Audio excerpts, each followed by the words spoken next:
I'm assuming you've met Andrew Cuomo in... I have, a couple of times. Any thoughts on what's going on with your colleague there in New York? No, I just, it's interesting to watch what he did with nursing homes. I think it's a tragedy what happened there and the policies he followed. And I do think the investigation is warranted. Governor, one more question. Sure. On Talk 17, have you heard from any businesses or the NCAA at all, or the Summit League, about pulling out any kind of tournaments or activities?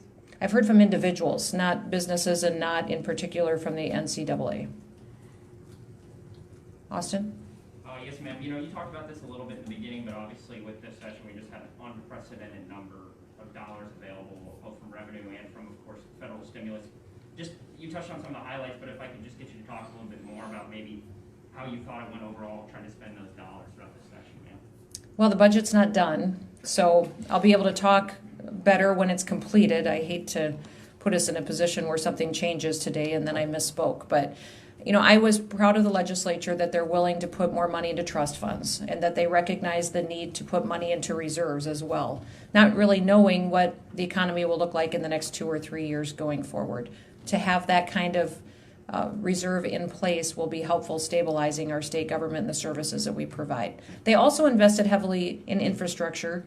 Getting high-speed broadband access to the entire state was a priority of mine. I was glad to see that funded. They're investing in some railroad, which will be very helpful for us in moving commodities across the state of South Dakota.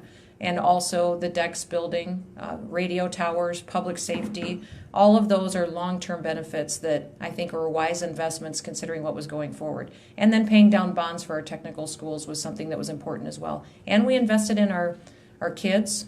Getting that Freedom Scholarship set up was a big deal, and that will be there permanently for kids that don't have the financial means to go to get a higher education, and then also investing in some special projects and programs at our 4-year universities is incredibly important as well. So glad to see some of those moving forward in the final days.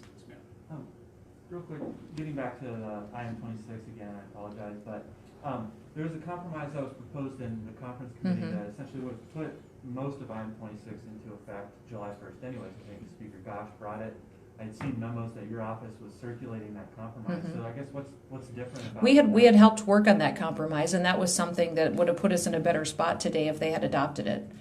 It took out the homegrown provisions. It gave us a little bit, it set it up on time, like the voters had voted on the fall ballot, but it also gave the Department of Health the ability to write the rules without the stakeholder and legislative input, which would speed it up and allow us to do that quicker.